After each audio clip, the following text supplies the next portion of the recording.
Hay un hombre en la Biblia cuyo nombre aparece solo por un instante. Un rey sin genealogía. Un sacerdote sin templo. Una figura que emerge del polvo de Canaán como si hubiera estado esperando allí desde antes del tiempo mismo. Y cuando Abraham, el patriarca más venerado de las Sagradas Escrituras, el padre de 3 religiones del mundo, se arrodilló ante este hombre misterioso y le entregó el diezmo de todo lo que poseía, el universo entero contuvo la respiración. Su nombre era Melquisedec, rey de Salem, sacerdote del Dios Altísimo, y según el libro de Hebreos, en el Nuevo Testamento, no tuvo padre, no tuvo madre, no tuvo principio de días, no tuvo fin de vida. ¿Quién era realmente este enigmático monarca cananeo? ¿Un hombre? ¿Un ángel? ¿Una aparición del Cristo preencarnado caminando por las colinas de Judea 2000 años antes de Belén? En los próximos minutos vamos a reconstruir piedra por piedra la ciudad que gobernó. Vamos a caminar por las calles de la antigua Salem, la que siglos después sería llamada Jerusalén. Vamos a escuchar el eco de las espadas en el valle de Sabe, donde 4 reyes imperiales fueron derrotados por 318 sirvientes.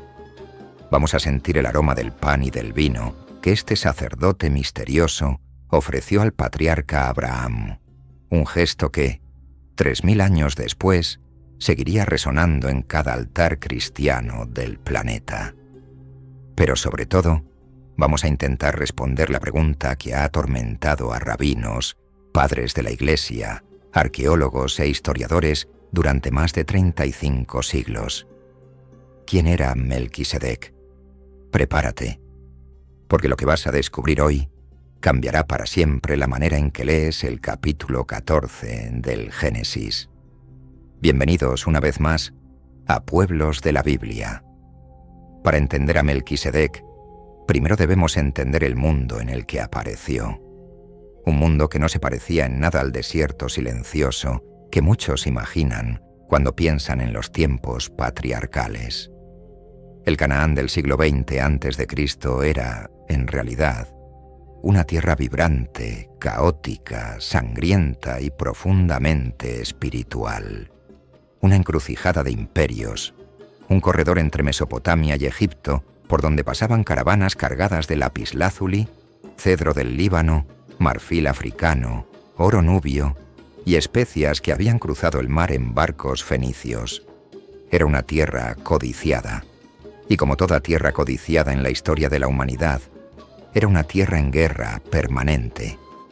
Los arqueólogos, gracias a las excavaciones realizadas en Mari, en Ebla, en Hazor y en Jericó, han reconstruido con asombrosa precisión cómo era esta tierra en los días en que Abraham, todavía llamado Abram, descendió desde Harán con sus rebaños, sus sirvientes y su esposa, Sarai.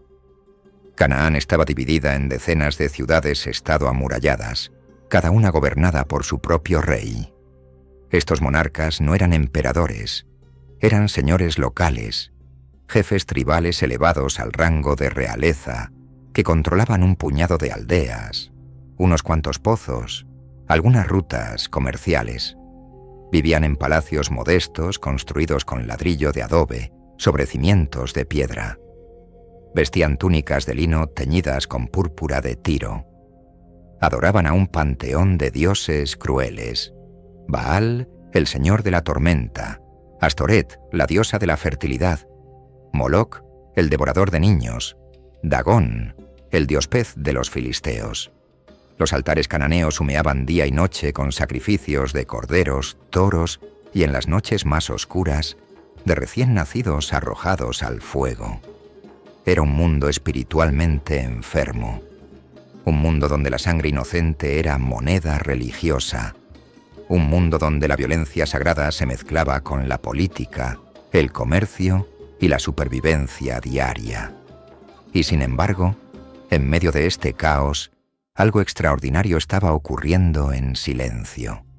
En una pequeña ciudad construida sobre 2 colinas, entre 2 valles profundos, un hombre adoraba a un Dios diferente, un Dios único, un Dios que no exigía sangre de niños, sino pan y vino, un Dios al que llamaban, en la antigua lengua semita, el Elión, el Dios Altísimo.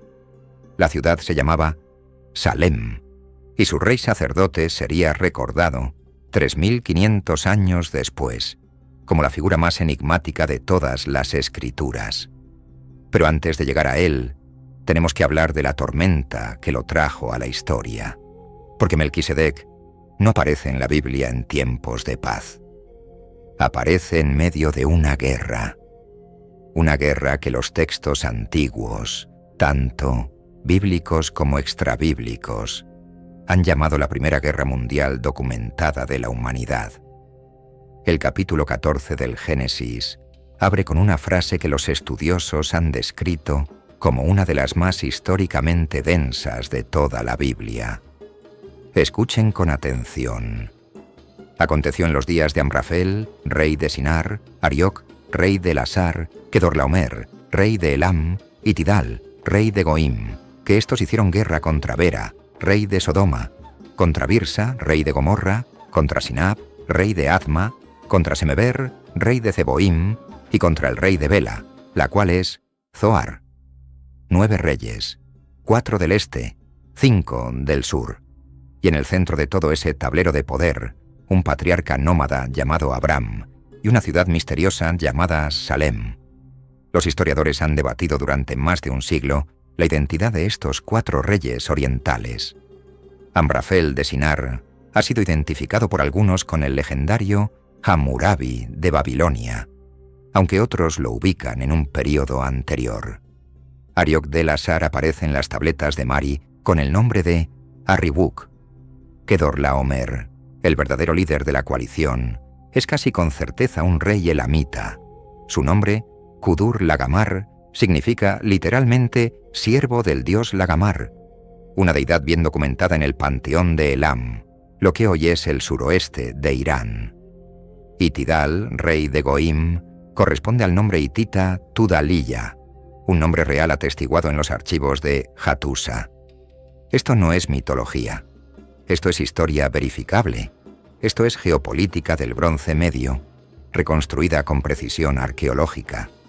Durante 12 años, según el texto sagrado, los 5 reyes del Valle del Jordán, Sodoma, Gomorra, Adma, Zeboim y Bela, habían pagado tributo a Kedorlaomer. 12 años de sumisión. 12 años de caravanas cargadas de oro, grano, aceite de oliva y ganado enviadas desde las fértiles llanuras del Jordán hasta los palacios distantes de Elam. Pero en el año 13, los reyes del valle se rebelaron, dejaron de pagar, cerraron las rutas, armaron a sus milicias y esperaron. La respuesta no tardó. En el año 14, Kedorlaomer convocó a sus 3 aliados imperiales y marchó hacia el oeste con un ejército devastador. Pero no fue directamente contra los rebeldes. No. Hizo algo mucho más estratégico, mucho más aterrador. Dio un largo rodeo por el este del Jordán, aplastando sistemáticamente a cada pueblo que pudiera convertirse en aliado de Sodoma y Gomorra. El texto bíblico enumera con precisión militar las víctimas de esta campaña. Primero, los refaítas en Astarot Karnaim, una raza de gigantes según la tradición hebrea, cuyos megalíticos dólmenes todavía hoy se pueden ver en las alturas del Golán. Después, los zuzitas en Ham. Luego, los semitas en Sabe Kiriataim. Descendieron hasta el monte Seir, aniquilando a los horeos hasta el Parán, en los límites del desierto. Giraron hacia En Mispat, que es Cades, y arrasaron con los amalecitas y con los amorreos que habitaban en Hazezón Tamar, la ciudad de las palmeras. Piénsenlo por un momento. Esto no es una escaramuza. Esto es una campaña militar que cubre más de 1000 kilómetros. Esto es una operación de conquista imperial ejecutada con la precisión de los grandes ejércitos del mundo antiguo. Y todo este engranaje de destrucción Toda esta maquinaria de guerra que había aterrorizado al mundo conocido estaba a punto de chocar de frente con dos realidades que no había previsto. La primera realidad era un anciano nómada de 80 años que vivía en los encinares de Mamre, cerca de Hebrón, con apenas 318 sirvientes entrenados para el combate. Un hombre que no tenía ejército, ni ciudad amurallada, ni alianzas con ningún imperio. Un hombre cuya única arma era la promesa de un Dios al que nadie más en esa tierra adoraba. Su nombre era Abram. La segunda realidad era un rey sacerdote que gobernaba una pequeña fortaleza sobre una colina rocosa a unos 50 kilómetros al norte. Un hombre cuyo nombre no aparecería en ningún archivo imperial, en ninguna tableta cuneiforme, en ninguna estela egipcia. Un hombre del que la Biblia diría, con desconcertante brevedad, apenas 3 versículos. Pero esos 3 versículos serían suficientes para que el rey David lo inmortalizara en un salmo 1000 años después. Suficientes para que el autor de la carta a los Hebreos, 1000 años después de David, dedicara 3 capítulos enteros a su figura. Suficientes para que, 3500 años después del encuentro, teólogos, místicos y arqueólogos todavía discutieran, con pasión y sin resolución, sobre su verdadera identidad. Porque mientras los 4 reyes del este descendían ya hacia el valle de Sidim, con sus carros de guerra traqueteando sobre el polvo y sus trompetas resonando entre las montañas, mientras Sodoma y Gomorra se preparaban para una batalla que perderían de forma catastrófica, mientras Abram dormía tranquilamente bajo las estrellas de Mamre, sin saber todavía que su sobrino Lot estaba a punto de ser capturado. En la pequeña ciudad de Salem, sobre la colina rocosa que algún día sería llamada Monte Moria, un hombre vestido de lino blanco encendía el incienso sobre un altar de piedra sin tallar. Un hombre que, según una de las tradiciones rabínicas más antiguas, ya había vivido más de 400 años. Un hombre que, según otra tradición, no había nacido nunca. Un hombre cuyo nombre, en hebreo arcaico, significaba literalmente Rey de Justicia. Y ese hombre estaba esperando. Pero antes de que las espadas chocaran en el valle de Sidim, antes de que Abram tomara su decisión más audaz, antes de que el patriarca y el sacerdote se encontraran cara a cara en el Valle del Rey, tenemos que entrar en Salem, tenemos que caminar por sus calles, tenemos que entender qué tipo de ciudad era esta, tan diferente a todas las demás en Canaán. Tenemos que descubrir por qué, en medio de una tierra ahogada en idolatría y sacrificios humanos, existía este único enclave donde se adoraba al Dios verdadero.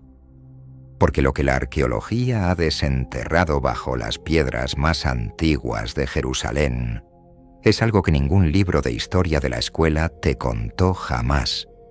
Y esa historia comienza ahora. Cierra los ojos por un momento. Olvida la Jerusalén que conoces. Olvida el muro de los lamentos. Olvida la cúpula de la roca.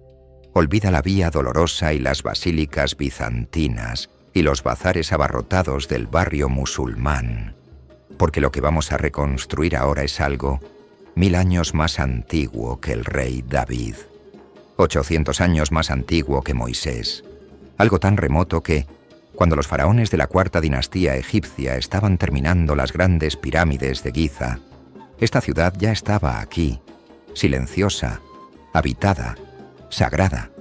Su nombre era Salem, y los arqueólogos, gracias a las excavaciones en la ciudad de David, en la colina oriental de la actual Jerusalén, han demostrado sin lugar a dudas que este asentamiento existía ya en el 3er milenio antes de Cristo. Mucho antes de que los hebreos tuvieran una nación, mucho antes de que el nombre de Israel apareciera en cualquier documento histórico.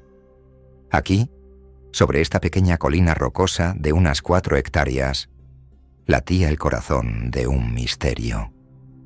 La arqueóloga Kathleen Kenyon, en sus excavaciones históricas de mediados del siglo XX, y más tarde el equipo de Ronnie Reich y Eli Shukron, desenterraron lo que hoy conocemos como la muralla cananea, un sistema defensivo colosal construido alrededor del año 2000 a.C., con piedras que pesaban varias toneladas cada una, dispuestas sin mortero, encajadas con una precisión que todavía hoy asombra a los ingenieros modernos.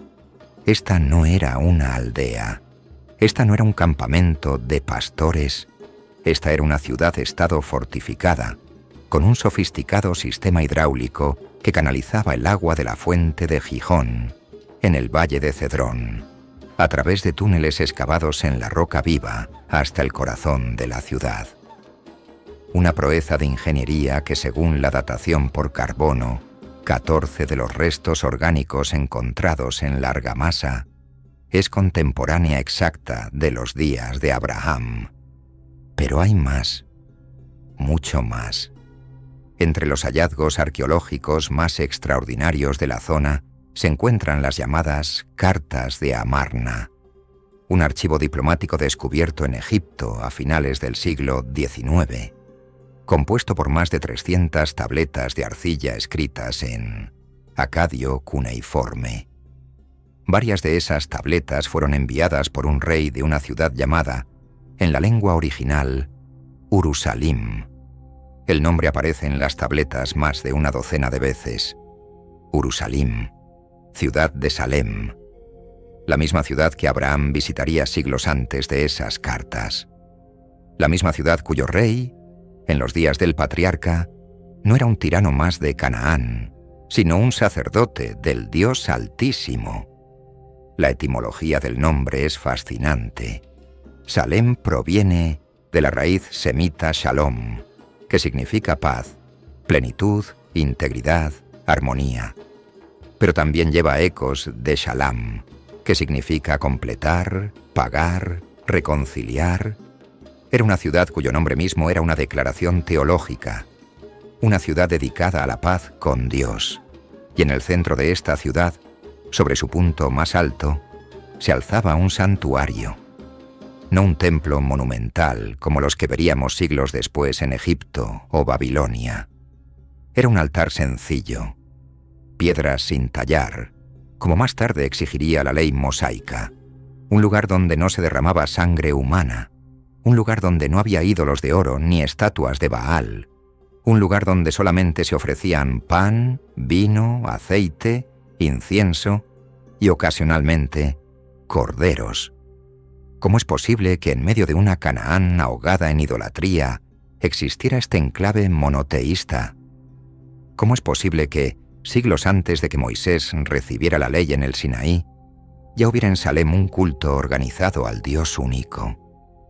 La respuesta que dan las tradiciones rabínicas más antiguas y que los padres de la Iglesia aceptaron sin demasiada controversia es sorprendente. Melquisedec pertenecía a la línea de los justos antediluvianos. Era, según algunas tradiciones, descendiente directo de Sem, el hijo mayor de Noé, y había preservado en medio de la apostasía generalizada del mundo postdiluviano la pureza del culto al Dios verdadero. De hecho, los sabios del Talmud, en el tratado Nedarim, sostienen explícitamente que Melquisedec era Sem, el hijo de Noé, que todavía estaba vivo en los días de Abraham.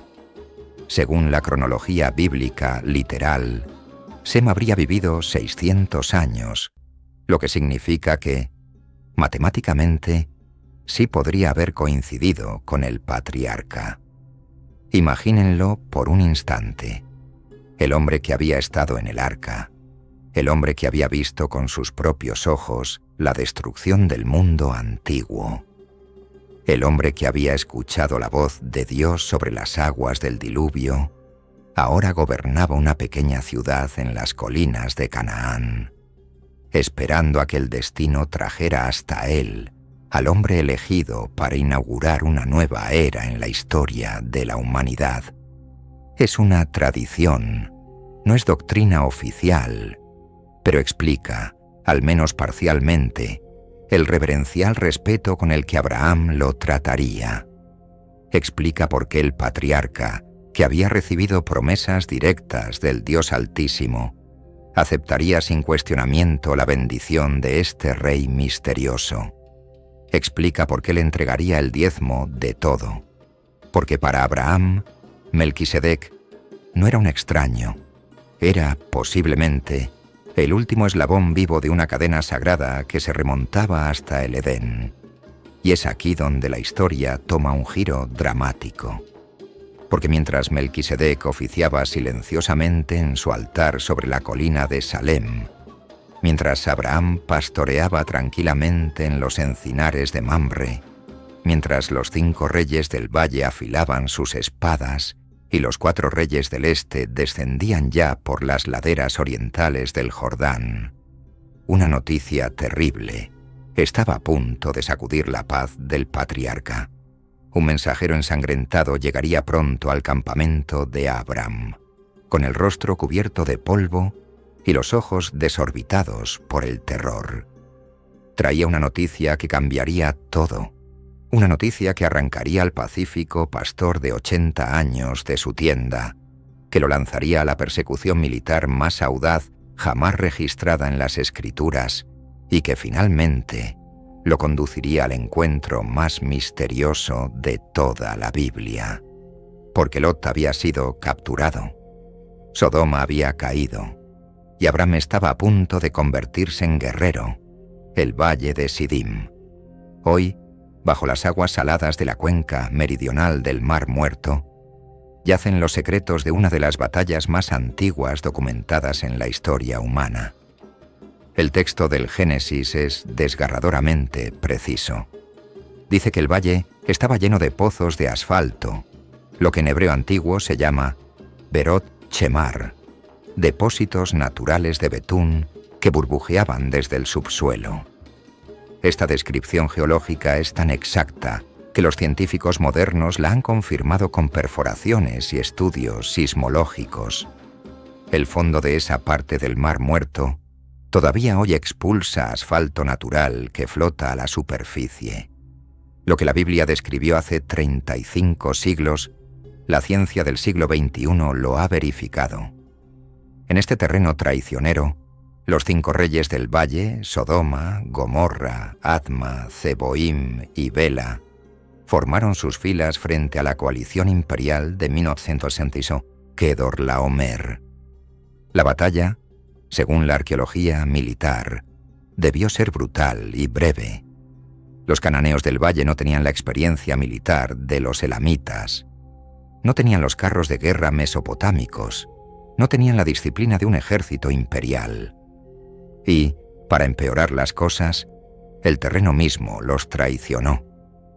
Muchos, al huir, cayeron en los pozos de asfalto, donde quedaron atrapados en el lodo viscoso y negro. Los sobrevivientes huyeron hacia las montañas, y entonces ocurrió lo que los invasores habían venido a hacer. Saquearon las ciudades, se llevaron todas las riquezas, todas las provisiones, todos los animales, y sobre todo, se llevaron prisioneros, esclavos, trofeos humanos. Entre ellos, un hombre que había llegado a Sodoma buscando las tierras fértiles del Valle del Jordán. Un hombre que había elegido, años atrás, la aparente prosperidad de las ciudades de la llanura sobre la vida nómada con su tío anciano. Un hombre cuyo nombre era Lot. El texto dice simplemente, con la brutal concisión del narrador bíblico: tomaron también a Lot, hijo del hermano de Abraham, que moraba en Sodoma, y sus bienes, y se fueron. Y un fugitivo, uno de los pocos que logró escapar de la masacre, corrió hacia el norte. Corrió a través de los wadis áridos, corrió por los senderos de pastores, corrió bajo un sol implacable hasta los encinares de Mamre. Corrió hasta encontrar al único hombre en toda Canaán que podría, acaso, hacer algo al respecto. corrió hasta Abram. Y aquí ocurre uno de los momentos más inesperadamente heroicos de todo el Pentateuco. Abram, el pacífico pastor, el anciano de 80 años, el hombre que había caminado desde Ur de los Caldeos siguiendo una voz divina, el patriarca que jamás había empuñado una espada para conquistar nada, hace algo que nadie esperaba. Arma a sus sirvientes. 318 hombres. Esa es la cifra exacta que da el texto sagrado. 318 criados nacidos en su propia casa, entrenados para el combate. Detengámonos un segundo en este número, 318. Los rabinos medievales notaron algo fascinante. En el sistema numérico hebreo, donde cada letra tiene un valor, el nombre Eliezer, el siervo mayor de Abraham mencionado en Génesis 15, suma exactamente 318. Algunas tradiciones rabínicas sugieren que, en realidad, Abraham no llevó a 318 hombres a la batalla, llevó solamente a Eliezer, y Dios peleó por él. Es una lectura midrásica, una interpretación mística, pero incluso si tomamos el número literalmente, 318 criados contra los ejércitos combinados de 4 imperios, es una locura militar. Es suicida. Es, desde cualquier perspectiva estratégica, imposible. Y sin embargo, Abram lo hizo. Se alió con 3 jefes amorreos locales, Aner, Escol y Mamre, mencionados por nombre en el texto, y partió en persecución. La caza duró más de 200 kilómetros. Cruzaron el Jordán, subieron por la llanura del Jule, llegaron hasta Dan, en el extremo norte de lo que sería Israel, a los pies del monte Hermón. Allí, al caer la noche, Abram dividió sus fuerzas con una táctica militar brillante. Atacó por sorpresa, cayó sobre el campamento enemigo en la oscuridad, cuando los soldados imperiales dormían borrachos de vino y soberbia, confiados en que nadie se atrevería a perseguirlos tan lejos. Fue una carnicería relámpago. Los persiguió hasta Jobá, al norte de Damasco. Recuperó todos los bienes, rescató a Lot, liberó a todos los cautivos, hombres y mujeres, que habían sido tomados en el valle de Sidim, y regresó cargado con el botín de los 4 imperios del este. El pastor de 80 años, con 318 hombres, había derrotado a una coalición que había aterrorizado a toda la región oriental. Y ahora, con el polvo de la batalla todavía en sus vestiduras, con la sangre de sus enemigos todavía fresca en su espada, con el cansancio de una marcha de 400 kilómetros en sus piernas, Abram emprendió el camino de regreso hacia el sur. Y fue en ese camino de regreso, en un valle específico llamado el Valle de Sabe, que después sería llamado el Valle del Rey, donde el patriarca tendría no uno, sino 2 encuentros que definirían el resto de su vida y el futuro de la humanidad, porque 2 reyes salieron a recibirlo aquel día. Uno era el rey de Sodoma, un monarca aterrorizado, desesperado, que venía a negociar, y el otro era un hombre vestido de lino blanco, un hombre que traía en sus manos pan y vino, un hombre cuyo nombre resonaría en los salmos 1000 años después, en las epístolas 2000 años después, y en la liturgia cristiana hasta el fin de los tiempos. Melquisedec, rey de Salem, había bajado de su colina. Antes de revelarte lo que ocurrió en ese encuentro histórico, si esta reconstrucción bíblica te está atrapando tanto como a mí, suscríbete ahora mismo y activa la campana. Cada semana reconstruimos una nueva ciudad, un nuevo personaje, un nuevo misterio de las Sagradas Escrituras. No te pierdas lo que viene. Ahora sí, volvamos al Valle del Rey, el Valle de Sabe. Los arqueólogos e historiadores bíblicos lo han identificado con bastante certeza como el actual Valle de Cedrón. esa profunda depresión que corre justo al este de la antigua ciudad de David, entre el monte del Templo y el monte de los Olivos. Un valle que, en los días de Abraham, todavía no tenía nombre sagrado. Todavía no había visto las lágrimas de David huyendo de Absalón. Todavía no había escuchado los pasos de Jesús camino a Getsemaní. Era simplemente un cañón seco y polvoriento donde los pastores cruzaban con sus rebaños. Pero aquella tarde, todo cambió. Abram descendía por el valle con su improvisado ejército de liberación. 318 guerreros agotados, 3 aliados amorreos con sus propios hombres, cientos de cautivos liberados, muchos de ellos mujeres y niños que abrazaban a sus familiares con lágrimas silenciosas, rebaños enteros recuperados, carros cargados con el botín de 4 imperios. Era un cortejo triunfal, pero Abram no caminaba como un conquistador. Caminaba con la cabeza baja, pensativo, consciente de que acababa de provocar a los poderes más grandes de su tiempo. Consciente, quizás, de que su verdadera batalla espiritual apenas comenzaba. Y entonces, por el extremo opuesto del valle, apareció una figura solitaria. El texto bíblico, con esa economía de palabras que lo caracteriza, dice simplemente: entonces Melquisedec, rey de Salem y sacerdote del Dios Altísimo, sacó pan y vino. Detengámonos en cada palabra, porque en estas pocas líneas hay una teología que atravesaría los milenios. Melquisedec sacó pan y vino. No ofreció oro. No ofreció un banquete real con carnes asadas y especias exóticas. No ofreció un tratado político de alianza militar. Ofreció pan. Ofreció vino. Los elementos más humildes. Los elementos más cotidianos. Los elementos que, 2000 años después, un carpintero de Nazaret tomaría en sus manos en una habitación alta de Jerusalén y diría: esto es mi cuerpo. Esta es mi sangre. Los padres de la Iglesia, desde Cipriano de Cartago hasta Agustín de Hipona, vieron en este gesto la prefiguración más clara del Antiguo Testamento de la Santa Eucaristía. Melquisedec no estaba ofreciendo simplemente un refrigerio al guerrero cansado. Estaba celebrando un acto litúrgico. Estaba sacando, desde su santuario en Salem, los elementos sagrados de su culto al Dios Altísimo, y los estaba compartiendo con el hombre que, según las promesas divinas, sería el padre de una nación escogida, el portador de la bendición que alcanzaría a todas las familias de la tierra.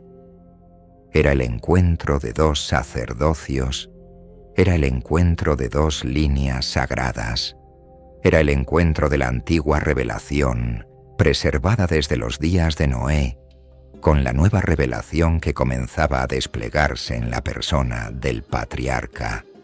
Y entonces, Melquisedec levantó sus manos sobre Abram y pronunció una de las bendiciones más antiguas que se han conservado en la literatura humana. Una bendición tan poderosa que el libro de Hebreos, casi 2000 años después, la citaría palabra por palabra. Escuchen con atención. Bendito sea Abram del Dios Altísimo, creador de los cielos y de la tierra, y bendito sea el Dios Altísimo, que entregó tus enemigos en tu mano. Piénsenlo. En una Canaán donde cada ciudad tenía su propio dios tribal, donde cada monarca invocaba a un panteón diferente, donde la religión era política y la política era religión, Melquisedec invocó al Dios Altísimo, creador de los cielos y de la tierra, no al Dios de Salem, no al Dios de los amorreos, al Dios universal, al Dios único, al mismo Dios que había llamado a Abram en Ur de los caldeos, al mismo Dios que sería, milenios después, proclamado en el monte Sinaí, en el valle del Jordán, en el aposento alto de Pentecostés y en cada rincón del mundo cristianizado. Y Abram reconoció esa voz, reconoció ese nombre, reconoció a ese Dios, y entonces ocurrió lo impensable, lo inexplicable, lo que desconcertaría a los teólogos durante 3500 años. Abraham, el patriarca, el hombre a quien Dios mismo había hablado directamente, el hombre que había dejado su tierra y su parentela siguiendo una promesa divina, le dio a Melquisedec los diezmos de todo. No fue un regalo simbólico, no fue una propina diplomática, fue el diezmo, la 10ª parte del botín entero. Una declaración teológica sin precedentes, porque en el mundo antiguo, el diezmo se entregaba al sacerdocio de un Dios reconocido como superior. Al pagar el diezmo, Abraham estaba reconociendo la autoridad sacerdotal de Melquisedec. Estaba reconociendo que este rey de Salem tenía un rango espiritual superior al suyo. Este es el punto que el autor de la carta a los Hebreos, en el Nuevo Testamento, desarrollará con una profundidad extraordinaria. Si Abraham, el padre de Leví, le pagó el diezmo a Melquisedec, entonces, argumenta el autor sagrado, Leví mismo, en Abraham, le pagó el diezmo a Melquisedec, lo cual significa que el sacerdocio de Melquisedec es anterior, superior y más perfecto que el sacerdocio levítico que vendría después con Moisés y Aarón.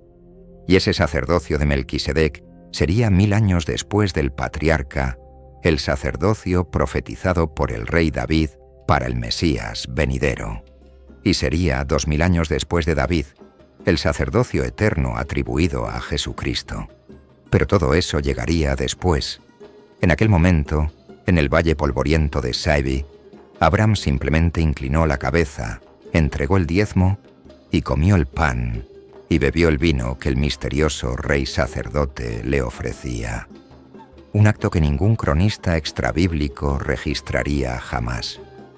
Un acto que no aparecería en ninguna estela mesopotámica, en ninguna tableta egipcia, en ninguna inscripción fenicia. Un acto aparentemente menor entre dos hombres anónimos en una tierra fronteriza. Y sin embargo aquel acto silencioso resonaría por toda la eternidad. Pero apenas Melquisedec terminó de bendecir a Abraham, apenas los siervos terminaron de separar el diezmo, una segunda figura se acercó al patriarca, una figura mucho menos noble, una figura cuyo nombre el texto sagrado ha hecho sinónimo de corrupción y perversidad. El rey de Sodoma había llegado al Valle del Rey y traía una oferta que pondría a prueba, por última vez en este episodio, la integridad del hombre que acababa de arrodillarse ante el sacerdote del Dios Altísimo. Bera. Ese era el nombre del rey de Sodoma, un nombre que, en hebreo antiguo, significa literalmente hijo del mal. Un detalle que los escribas bíblicos no incluyeron por casualidad, porque todo en este monarca, desde su nombre hasta su ciudad, representaba lo opuesto a todo lo que Melquisedec encarnaba. Salem significaba paz, Sodoma significaba quemados, Melquisedec era rey de justicia, Bera era hijo del mal, Melquisedec ofrecía pan y vino, Bera ofrecería riqueza y poder. El rey de Sodoma, que había sobrevivido milagrosamente a la batalla del valle de Sidim, ocultándose en uno de los pozos de asfalto, según algunas tradiciones rabínicas, se acercó a Abraham con una propuesta aparentemente generosa. Escuchen bien sus palabras, porque son palabras cargadas de astucia política. Dame las personas y toma para ti los bienes. A primera vista parece una oferta justa, incluso generosa. El rey de Sodoma solo quería recuperar a su gente. Abraham podía quedarse con todo el oro, toda la plata, todo el ganado, todas las telas, todas las especias, todos los carros cargados con el botín de los 4 imperios. Era una fortuna incalculable. Era, para un pastor de Canaán, la oportunidad de convertirse en uno de los hombres más ricos del mundo antiguo de un día para otro. Era el cumplimiento material instantáneo de la promesa divina de prosperidad. Pero Abraham vio la trampa. con la claridad espiritual que solo da la comunión acabada con Melquisedec, con el sabor del pan y del vino sagrados todavía en sus labios, con la bendición del Dios Altísimo todavía resonando en sus oídos, el patriarca se irguió y pronunció una de las declaraciones más heroicas de toda la Biblia hebrea. He alzado mi mano al Señor, Dios Altísimo, Creador de los cielos y de la tierra, que desde un hilo hasta una correa de calzado, nada tomaré de todo lo que es tuyo, para que no digas, yo enriquecí a Abraham. ¡Qué momento! ¡Qué integridad! Abraham acababa de reconocer en Melquisedec al verdadero representante del Dios verdadero. Y ahora, frente al representante del mal sistémico, se negaba a recibir ni siquiera un hilo, ni siquiera una correa de sandalia, porque entendía algo que muchos hombres de poder nunca llegan a entender, que hay bendiciones que si vienen de la fuente equivocada, se convierten en maldiciones, que hay riquezas que si se aceptan del enemigo espiritual, encadenan el alma para siempre. Abraham rechazó todo, todo. Solo permitió que sus aliados amorreos, Aner, Escol y Mamre, tomaran su parte, porque ese era su derecho militar. Pero él, personalmente, no tomó nada. Y con ese gesto, el patriarca selló para siempre su alianza espiritual con el sacerdocio de Melquisedec y rompió para siempre con el sistema corrupto de las ciudades del valle. Y entonces, tan silenciosamente como había aparecido, Melquisedec desapareció. El texto bíblico no dice ¿a dónde fue?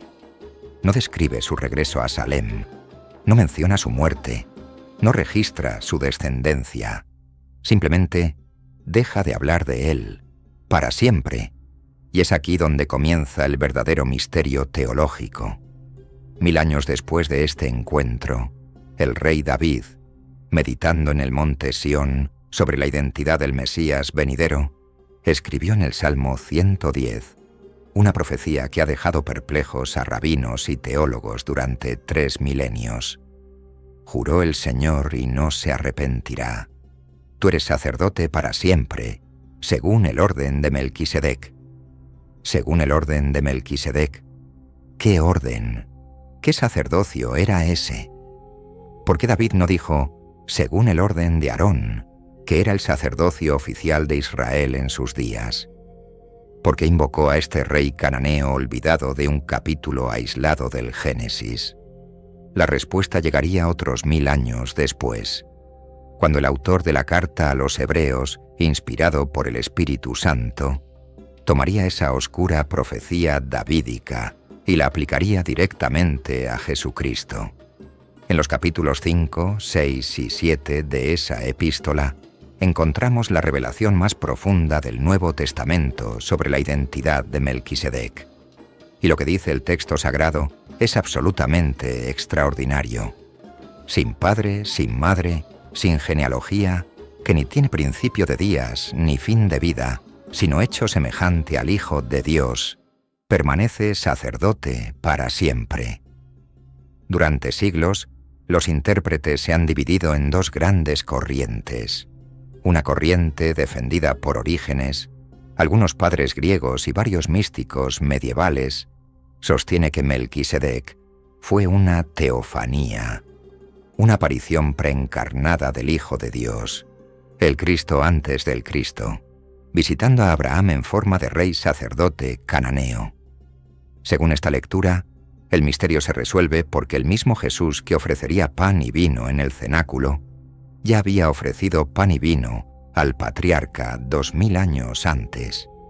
La otra corriente, defendida por Agustín, Tomás de Aquino y la mayoría de la teología católica clásica, sostiene que Melquisedec fue un hombre real, histórico, de carne y hueso, pero que el autor de Hebreos lo presenta tipológicamente, es decir, no literalmente sin padre ni madre, sino sin genealogía registrada en las Escrituras, no literalmente eterno, sino sin registro de nacimiento o muerte en el texto sagrado. un hombre cuyo silencio bíblico sobre sus orígenes y su fin fue providencialmente diseñado para que su figura fuera una tipología perfecta del Mesías eterno que vendría. Ambas interpretaciones convergen en un punto. Melquisedec no fue un personaje cualquiera. Fue, en el plan eterno de Dios, una señal luminosa, una antorcha encendida en medio de la noche pagana de Canaán, un recordatorio de que, incluso en los tiempos más oscuros de la historia humana, Dios preserva para sí un remanente fiel, y que detrás de cada figura misteriosa de las Escrituras, detrás de cada gesto aparentemente pequeño, se esconde una promesa mesiánica que atraviesa los milenios hasta alcanzar la cruz, el altar y cada uno de nuestros corazones. Pero aún queda una pregunta por responder, la pregunta más íntima de todas, la pregunta que, quizás, te ha estado rondando la mente desde el principio de este video. ¿Qué tiene que ver Melquisedec contigo?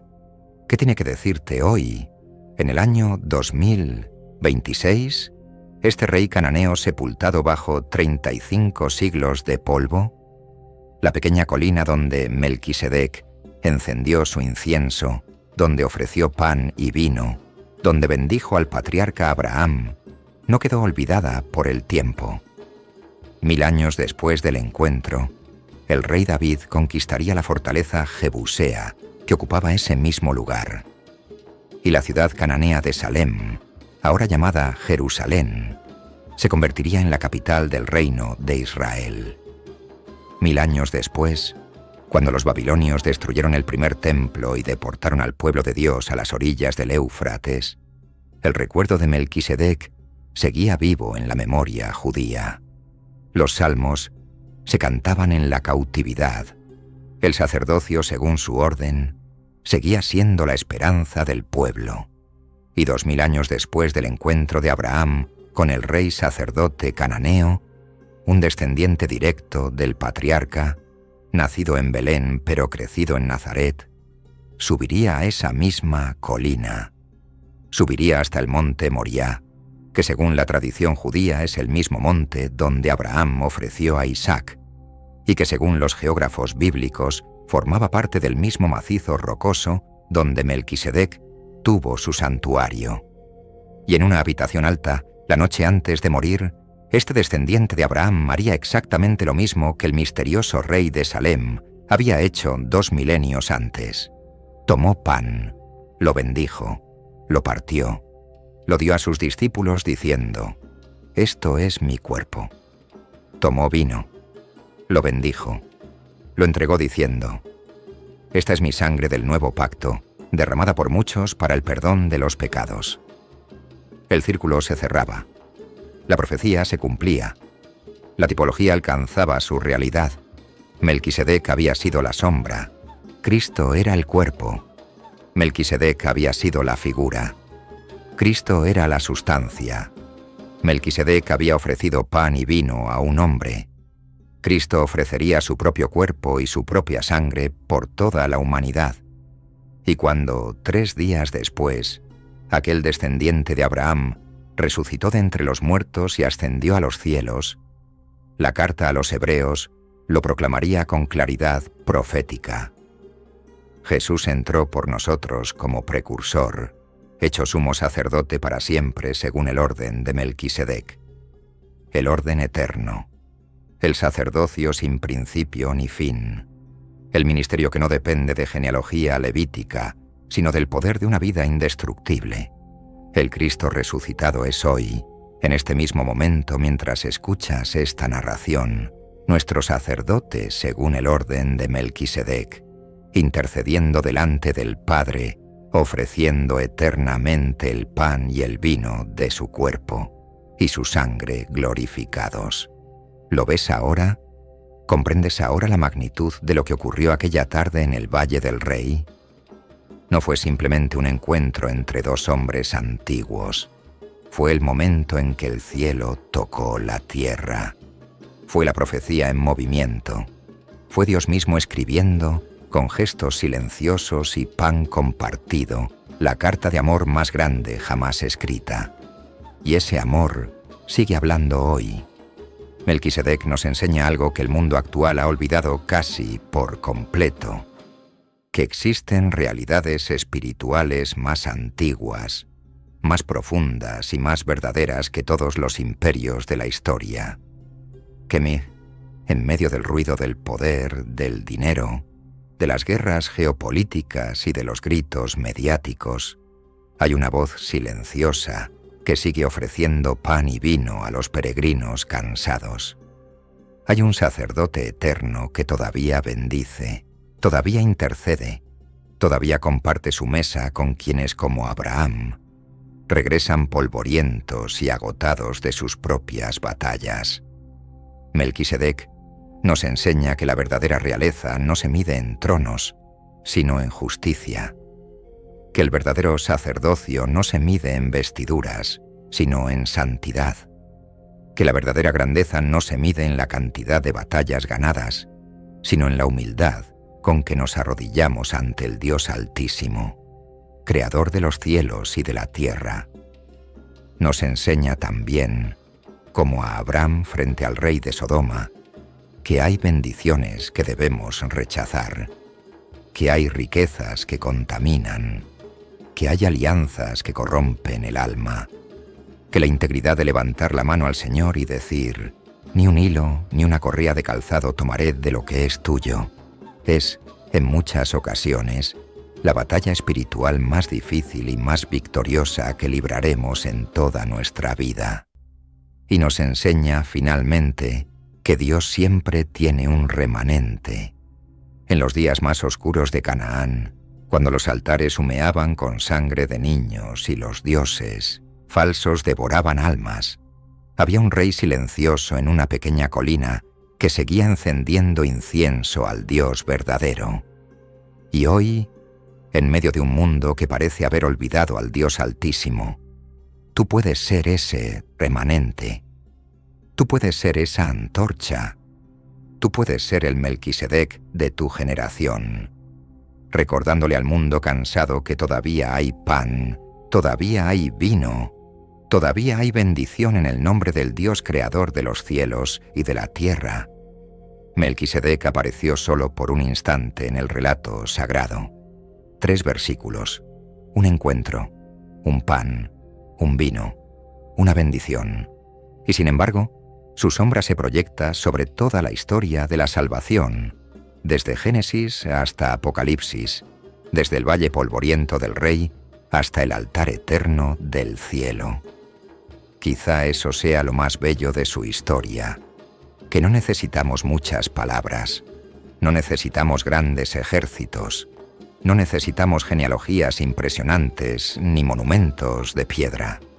Solo necesitamos, como Él, ser fieles en nuestro pequeño altar, encender nuestro incienso cada mañana, ofrecer nuestro pan y nuestro vino a los peregrinos que pasen por nuestro valle, y bendecir, en el nombre del Dios Altísimo, a cada alma que Dios ponga en nuestro camino. Porque quizás, así como Abraham se arrodilló ante un rey cananeo desconocido en un valle olvidado, alguien, algún día, se arrodillará en tu camino, y lo que tú tengas para ofrecerle podrá cambiar su vida para siempre. Gracias por acompañarnos en este viaje al corazón del misterio más hermoso de las Sagradas Escrituras. Si esta reconstrucción te ha tocado, compártela con alguien que necesite hoy una palabra de bendición. Suscríbete si aún no lo has hecho, activa la campana y nos vemos en la próxima reconstrucción bíblica aquí, en Pueblos de la Biblia. Que el Dios Altísimo, Creador de los cielos y de la tierra, te bendiga siempre.